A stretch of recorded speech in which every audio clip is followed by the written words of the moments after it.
A graça e a paz de Jesus Cristo.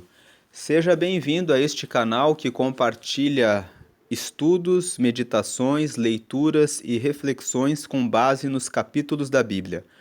Hoje nós vamos continuar as nossas leituras e reflexões, meditações com base no Evangelho de Marcos.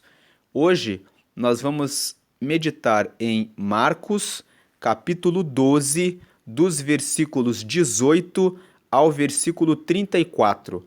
Você que está chegando nesse canal pela primeira vez, nós já gravamos os capítulos anteriores do Evangelho de Marcos e você pode encontrá-los aqui no canal acessando a seção de playlists. Na seção de playlists tem uma playlist que se chama Marcos, onde nós colocamos todos os vídeos que nós já gravamos até aqui. Vamos prosseguir hoje com o capítulo 12, meditando nos versículos 18 a 34. Nós vamos ver aqui que nesse trecho o Senhor responde às dúvidas de uma das seitas que havia na época de Jesus. As principais seitas eram a dos fariseus e a dos saduceus. Os fariseus acreditavam na ressurreição e os saduceus não acreditavam na ressurreição. E por essa razão eles foram até Jesus para questioná-lo. Então, feita essa apresentação, vamos à leitura. Marcos 12, capítulo 12, versículo 18. Então os saduceus, que dizem que não há ressurreição, aproximaram-se dele, de Jesus, e perguntaram-lhe dizendo, versículo 19, Mestre, Moisés nos escreveu que se morresse o irmão de alguém e deixasse mulher e não deixasse filhos, seu irmão tomasse a mulher dele e suscitasse descendência a seu irmão. Versículo 20. Aqui os saduceus apresentam uma hipótese para Jesus. Versículo 20. Ora, havia 7 irmãos, e o primeiro tomou mulher e morreu, sem deixar descendência. Versículo 21.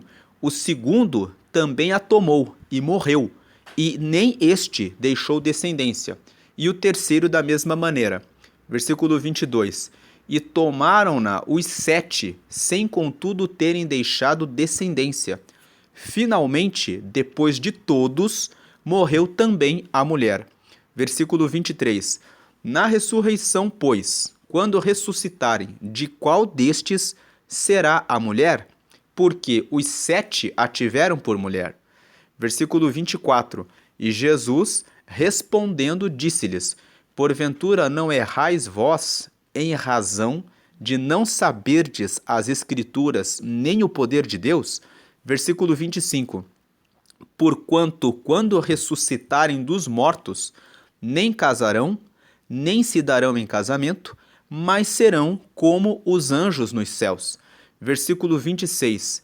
E acerca dos mortos que houverem de ressuscitar, não tendes lido no livro de Moisés como Deus lhe falou na sarça, dizendo, eu sou o Deus de Abraão, e o Deus de Isaque, e o Deus de Jacó? Versículo 27. Ora, Deus não é de mortos, mas sim é Deus de vivos. Por isso, vós errais muito. Aí no versículo 28, aproximou-se dele um dos escribas, que os tinha ouvido disputar, e sabendo que lhes tinha respondido bem, perguntou-lhe, qual é o primeiro de todos os mandamentos? Versículo 29, e Jesus respondeu-lhe, o primeiro de todos os mandamentos é, ouve Israel, o Senhor, nosso Deus, é o único Senhor. Versículo 30, amarás, pois, ao Senhor, teu Deus, de todo o teu coração, e de toda a tua alma, e de todo o teu entendimento, e de todas as tuas forças. Este é o primeiro mandamento. Versículo 31. E o segundo, semelhante a este, é: amarás o teu próximo como a ti mesmo. Não há outro mandamento maior do que estes. Versículo 32. E o escriba lhe disse: Muito bem, mestre, e com verdade disseste que há um só Deus e que não há outro além dele. Versículo 33. E que amá-lo de todo o coração e de todo o entendimento e de toda a alma e de todas as forças e amar o próximo como a si mesmo é mais do que todos os holocaustos e sacrifícios. Versículo 34. E Jesus, vendo que havia respondido sabiamente, disse-lhe: Não estás longe do reino de Deus. E já ninguém ousava perguntar-lhe mais nada. Então, nessa passagem, nós vemos aqui que houve uma disputa entre Jesus e os fariseus. Os saduceus, aliás. Os saduceus aqui, eles eram uma das seitas principais que havia no tempo de Jesus. Eles não acreditavam na ressurreição. Eles não acreditavam na vida após a morte. Eles eram extremamente cumpridores da lei de Moisés. E essa história que está contada aqui, em que eles chegaram para Jesus e disseram assim: o nosso mestre Moisés nos ensinou que se um irmão morresse e não deixasse filhos, o seu próximo irmão deveria tomar a cunhada, né, a esposa, a viúva, para que ela tivesse filhos. Essa lei, ela se chama a lei do levirato. O que é o levirato? Significa que se um homem que era casado com a sua esposa morresse e não deixasse filhos, o seu irmão, na sequência, né, um parente dele, deveria tomar a esposa e ter um filho com ela, para que essa mulher, que não tinha tido filhos, no futuro viesse a ter um filho, uma descendência que pudesse cuidar dela. E é por essa razão, e que o nome do morto tivesse genealogia, tivesse descendência, tivesse um herdeiro. É por essa razão. Essa história do levirato, ela está no Antigo Testamento. O relato mais antigo do levirato está em Gênesis capítulo 38. Eu não vou ler aqui o texto de Gênesis 38, mas se você nunca viu essa história de uma ordem que o irmão tomasse a cunhada para gerar um filho nela, para suscitar a descendência do seu irmão, leia Gênesis 38. Lá está escrito que Judá, que era filho de Jacó, ele tinha 3 filhos. O filho mais velho se chamava Er. Depois, o segundo filho se chamava Onã. E o terceiro filho se chamava Selá. Er morreu sem deixar descendentes. Ele era casado com uma mulher que se chamava Tamar. E por causa disso, Onã se deitou com Tamar para que ela engravidasse e tivesse um descendente, para que o nome de Er, o irmão mais velho, fosse lembrado. Só que Gênesis 38 conta que Onã, todas as vezes que deitava com Tamar, ele tirava a semente, não permitia que a Tamar engravidasse, e ele fazia isso de propósito. Por causa disso, Deus matou Onã. E quando chegou o tempo de Tamar conversar com Judá, que era o pai deles, Judá disse: Selá ainda é criança, então fique na sua casa, porque eu não tenho como gerar um outro filho. Só que quando Selá cresceu, Judá não permitiu que ele se deitasse com Tamar, porque ele ficou preocupado. 2 filhos que haviam se casado, né? O Er era casado com Tamar e morreu. Mas o texto de Gênesis 38 fala que ele morreu porque ele fazia o mal. Onã também morreu porque desobedeceu essa lei. A Bíblia, no Gênesis 38, fala que por ele retirar a semente para que o irmão dele não tivesse descendente e para que Tamar não tivesse um filho de Er, que pudesse cuidar dela no futuro, Deus matou Onã. E então, o texto de Gênesis conta nos capítulos seguintes que um dia a Tamar se vestiu de prostituta e se deitou com Judá. E nasceram os gêmeos Pérez e Zerá. Então, isso está escrito lá no livro de Gênesis, no capítulo 38. Agora, depois dessa história, né, essa passagem é a mais antiga na Bíblia, é a primeira vez que é referida a lei do levirato. Daí, depois, em Deuteronômio, no capítulo 25, foi instituída essa lei do levirato. Vamos ler aqui esse texto de Deuteronômio 25. Nós vamos ler aqui. Aqui nós estamos em Deuteronômio, capítulo 25, versículo 5. Ó. Veja aqui que nesta Bíblia aqui que eu abri para lermos esse texto, tem até um título aqui. A obrigação de um homem casar com a viúva do seu irmão. Versículo 5. Quando alguns irmãos morarem juntos e algum deles morrer e não tiver filho, então a mulher do defunto não se casará com homem estranho de fora. Seu cunhado entrará a ela e a tomará por mulher e fará a obrigação de cunhado para com ela. Versículo 6. E será que o primogênito que ela der à luz estará em nome de seu irmão defunto, para que o seu nome se não apague em Israel. Ou seja, para que o nome do defunto não se apague. Versículo 7. Porém, se o tal homem não quiser tomar sua cunhada, subirá então sua cunhada à porta dos anciãos e dirá: meu cunhado recusa suscitar a seu irmão nome em Israel. Não quer fazer para comigo o dever de cunhado. Versículo 8. Então os anciãos da sua cidade o chamarão e com ele falarão. E se ele ficar nisto e disser, não quero tomá-la. Versículo 9. Então sua cunhada se chegará a ele, aos olhos dos anciãos, e lhe descalçará o sapato do pé, e lhe cuspirá no rosto, e protestará, e dirá: assim se fará ao homem que não edificar a casa de seu irmão. Versículo 10. E o seu nome se chamará em Israel, a casa do descalçado.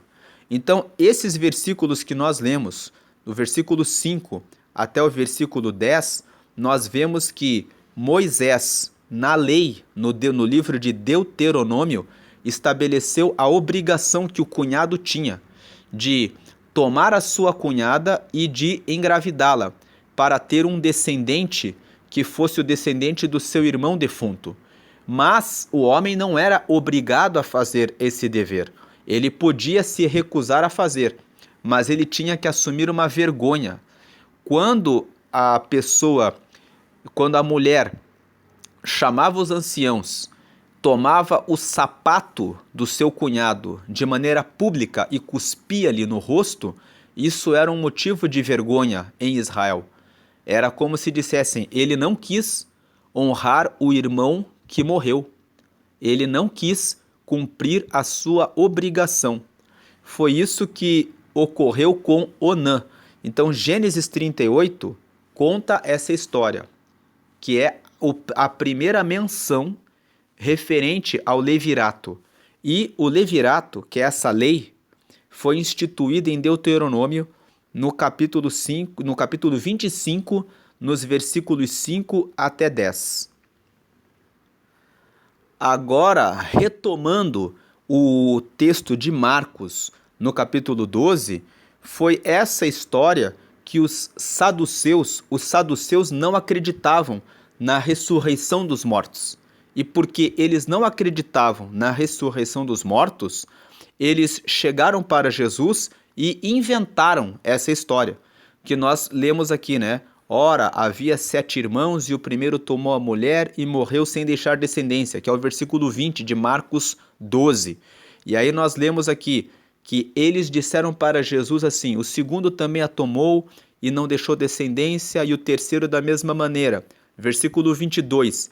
E tomaram-na os 7, sem contudo terem deixado descendência. Finalmente, depois de todos, morreu também a mulher.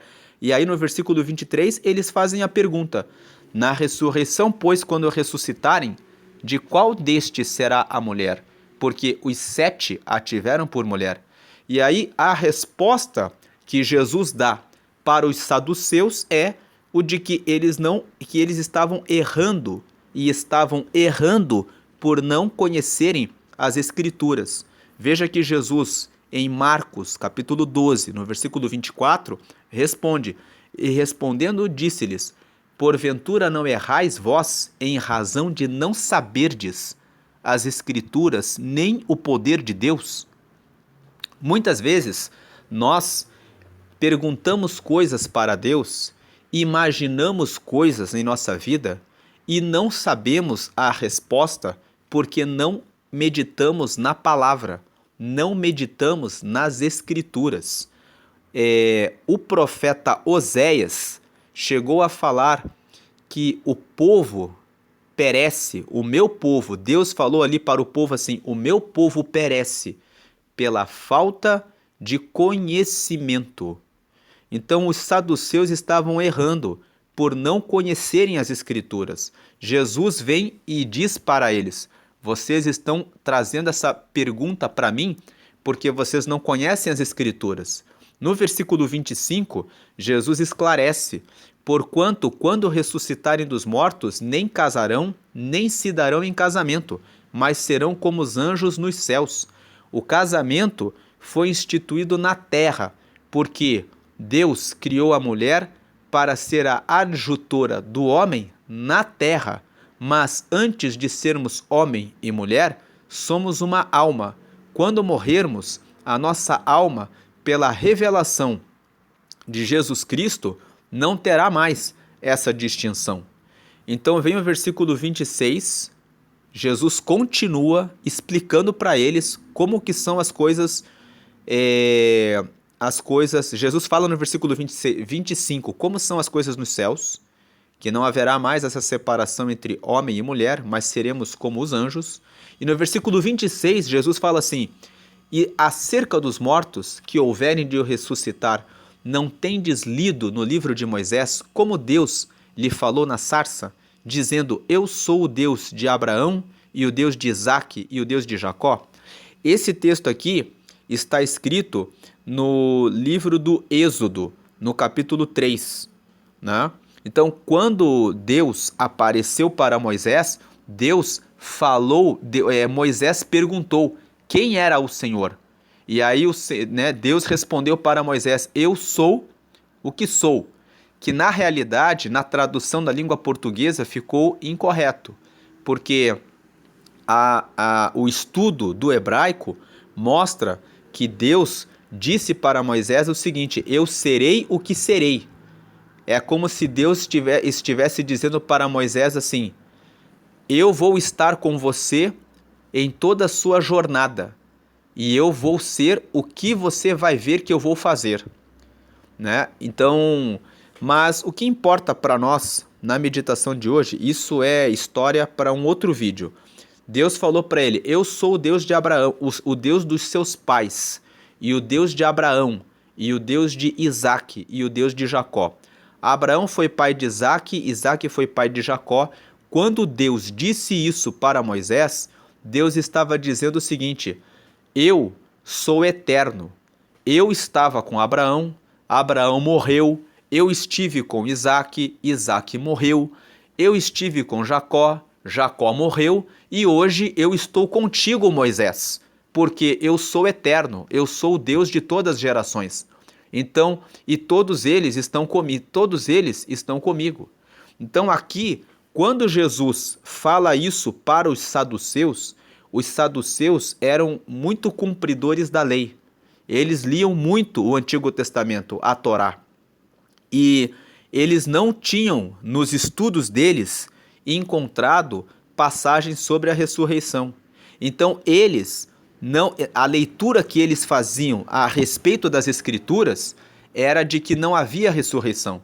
E Jesus aqui apresenta um esclarecimento para os saduceus, dizendo assim: vocês não leram? Vocês leem tanto a Torá, vocês leem tanto o Antigo Testamento, vocês leem tanto a lei, vocês leem tanto e vocês não conseguiram enxergar ali que quando Deus falou para Moisés, no meio da sarça, em Êxodo, no capítulo 3, que Deus falou para ele: eu sou o Deus de Abraão, de Isaque e de Jacó, que Deus estava falando que ele é o Deus que traz ressurreição, era a disputa aqui, nessa passagem, é essa. Então, quando os saduceus chegam até Jesus e fazem a pergunta sobre a ressurreição, eles estão ali querendo envergonhar Jesus. Eles falaram assim: vamos ver se nós vamos conseguir envergonhar Jesus de maneira pública. Vamos lá, no meio da rua, e vamos dizer para ele assim, que um homem morreu e tinha 7 irmãos, e todos eles morreram, e nenhum suscitou descendência para a mulher, e todo mundo morreu, e vamos ver o que ele vai dizer. E aí Jesus vem e fala assim: vocês não leem as Escrituras, vocês não sabem, o casamento é na terra. Quando todos morrerem, vão as almas para o céu. O casamento tem propósito de multiplicar as gerações na terra. Tem o propósito de cumprir aquilo que foi ordenado no Gênesis: multiplicai-vos, sede fecundos na terra.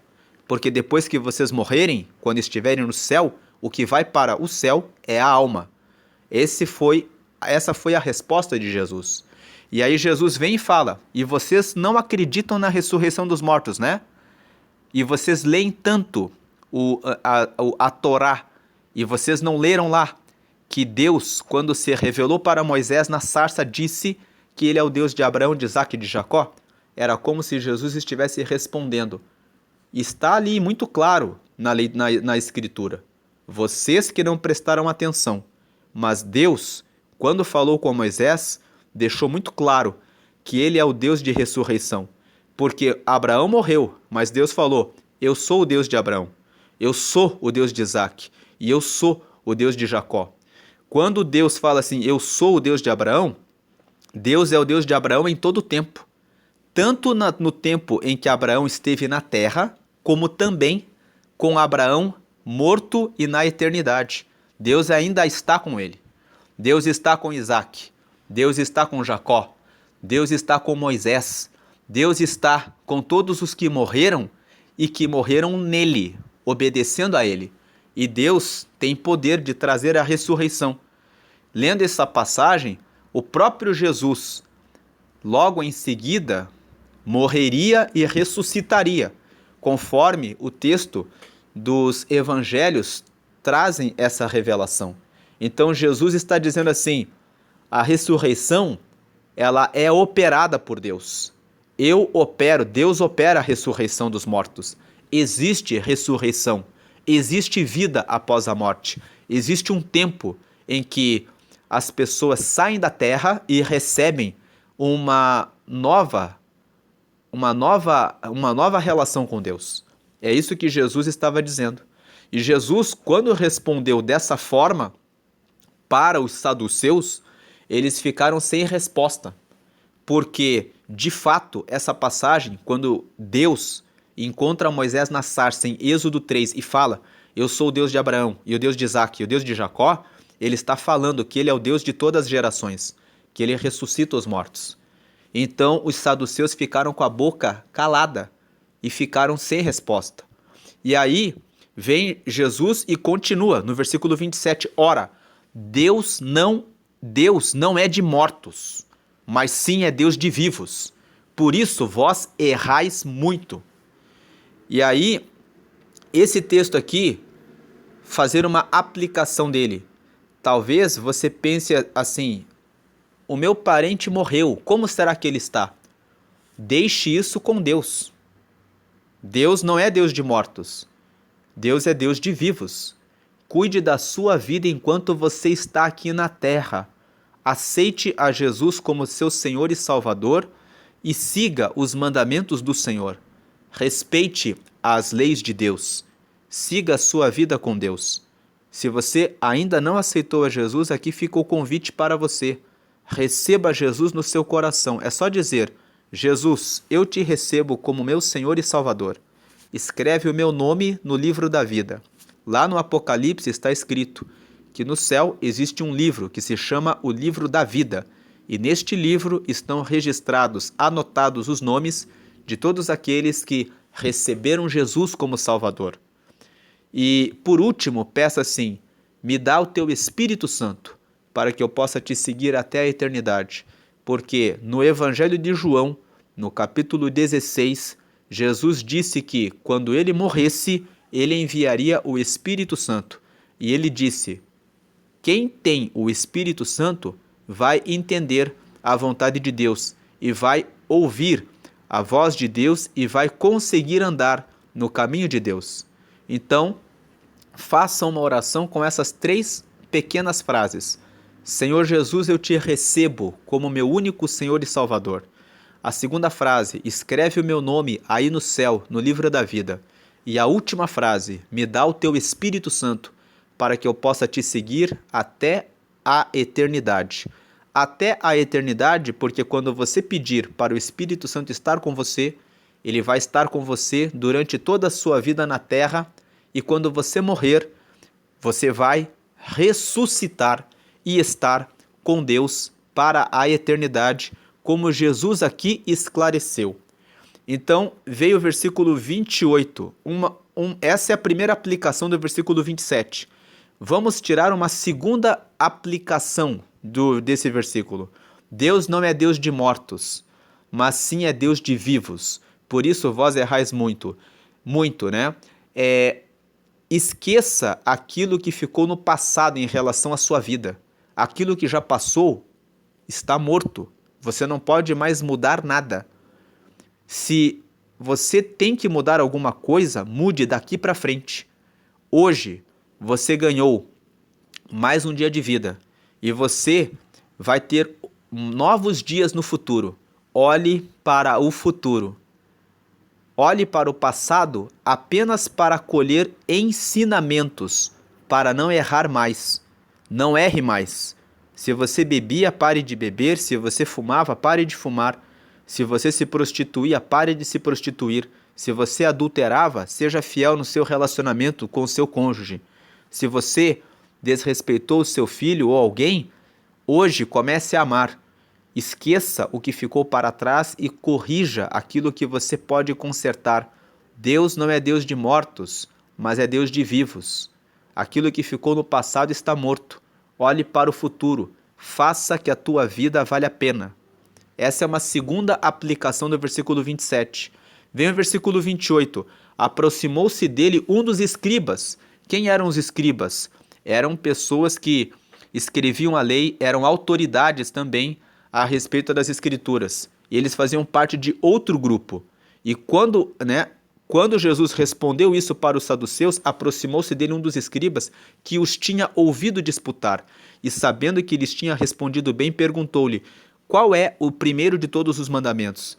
E aí, versículo 29, Jesus responde, Ouve, Israel, o Senhor nosso Deus é o único Senhor. Versículo 30, amarás, pois, ao Senhor, teu Deus, de todo o teu coração, e de toda a tua alma, e de todo o teu entendimento, e de todas as tuas forças. Este é o primeiro mandamento. Então, o primeiro mandamento é: quando você ama a Deus, ame a Deus com tudo que você é. Veja que ele fala de todo o teu coração. Tem muitas pessoas que escondem mágoa, raiva, dor, ressentimento de outras pessoas. Limpe o seu coração. Não deixe que a inveja tome o seu coração. Não deixe que a cobiça, a ganância, a arrogância, o orgulho, a soberba tomem o teu coração. Cuide do teu coração. Ore a Deus todos os dias pedindo ao Espírito Santo que te limpe, para que o teu coração seja completamente do Senhor. E ele fala, e de toda a tua alma, ou seja, de tudo aquilo que você é, daquilo que você pensa, das tuas emoções, dos teus sentimentos, tudo que você é, e de todo o teu entendimento é de toda a razão. Salmos 1 fala que bem-aventurado é aquele que medita na palavra de Deus de dia e de noite para fazer tudo o que nela está escrito, porque assim faz prosperar o seu caminho. Então, é necessário meditar na palavra para ter conhecimento, para entender a vontade de Deus, para poder cumprir exatamente a vontade de Deus. E de todas as tuas forças, você precisa ver se tudo que você faz para Deus, você está fazendo com a maior dedicação que você pode.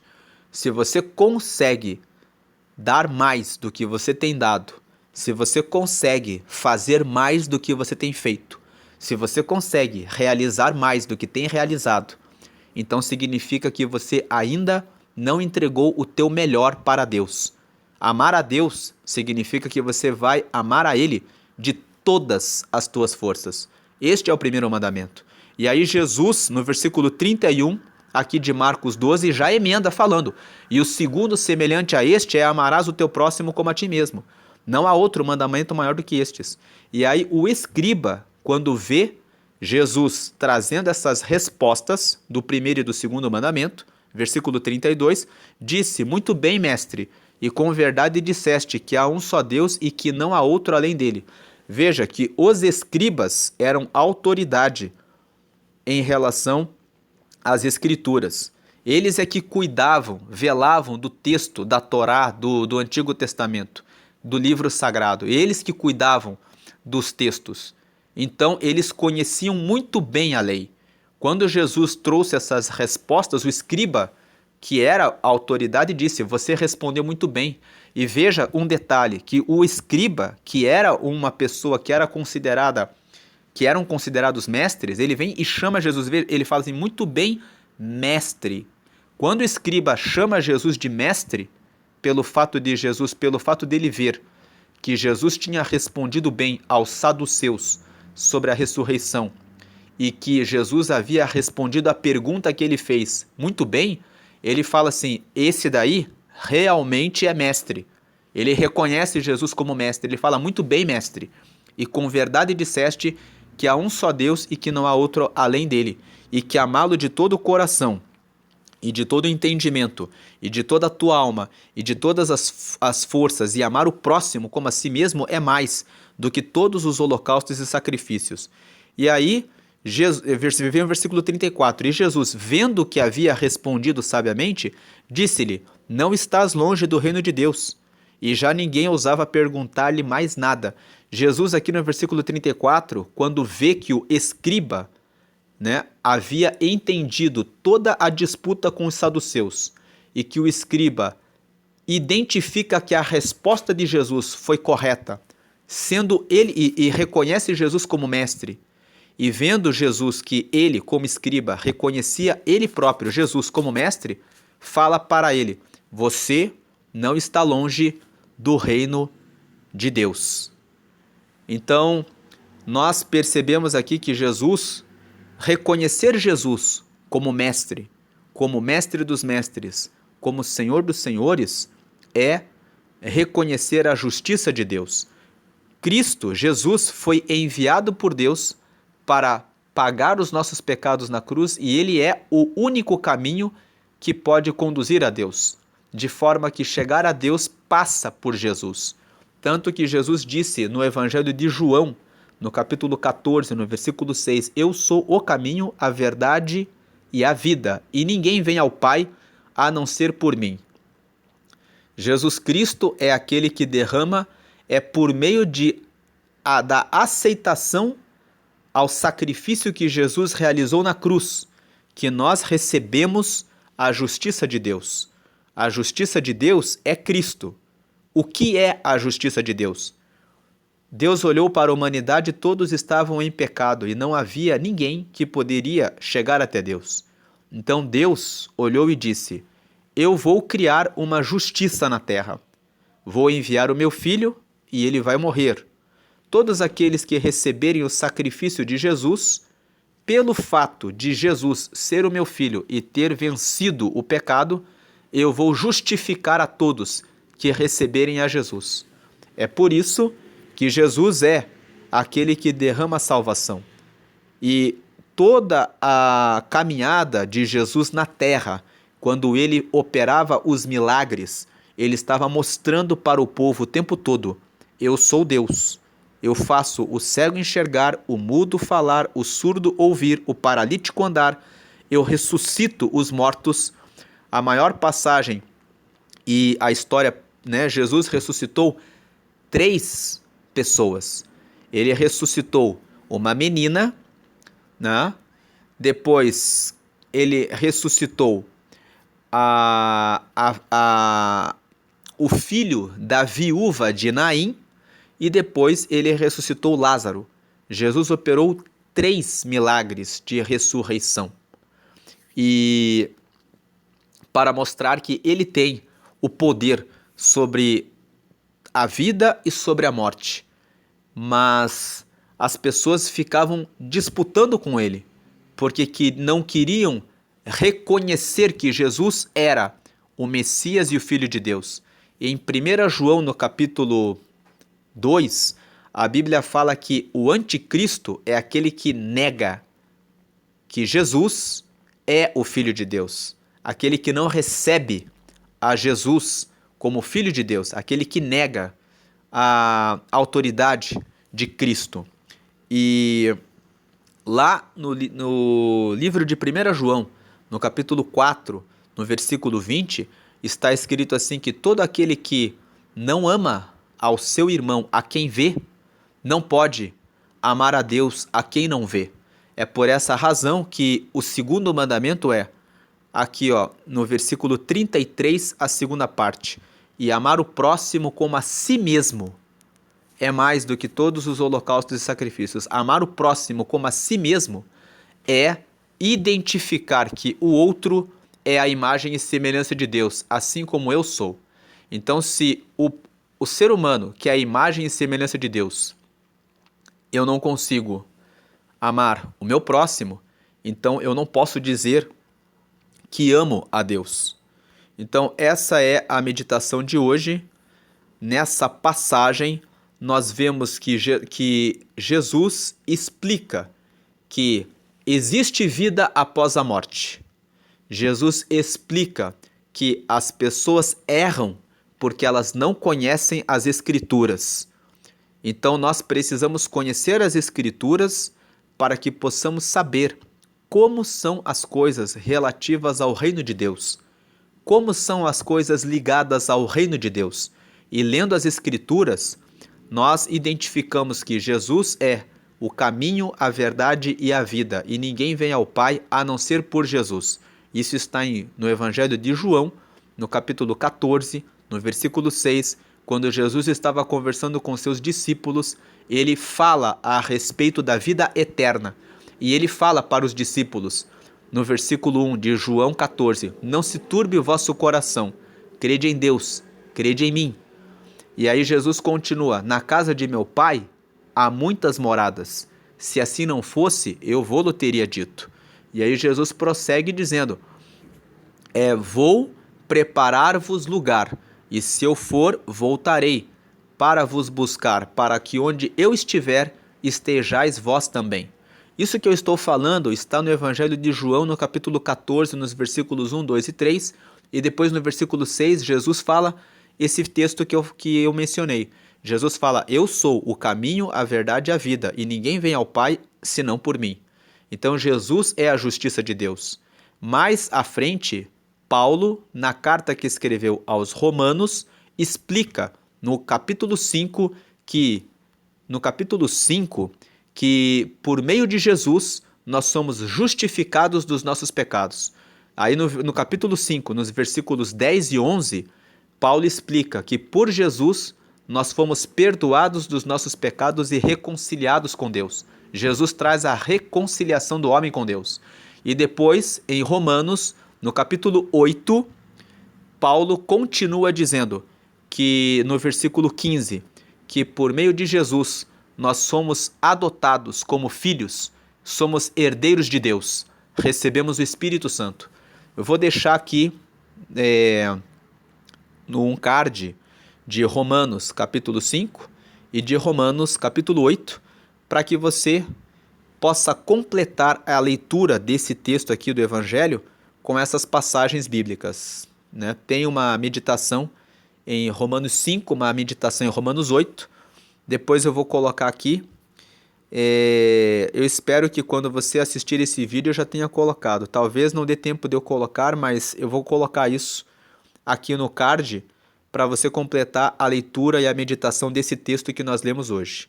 Essa é a palavra de hoje. Que Deus abençoe a sua vida.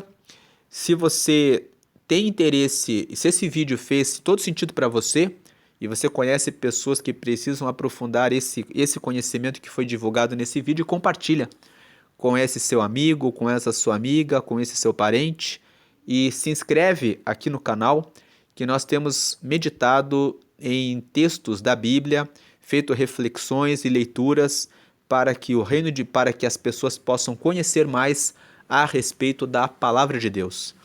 Então, Deus abençoe, fique na paz de Jesus Cristo. Amém.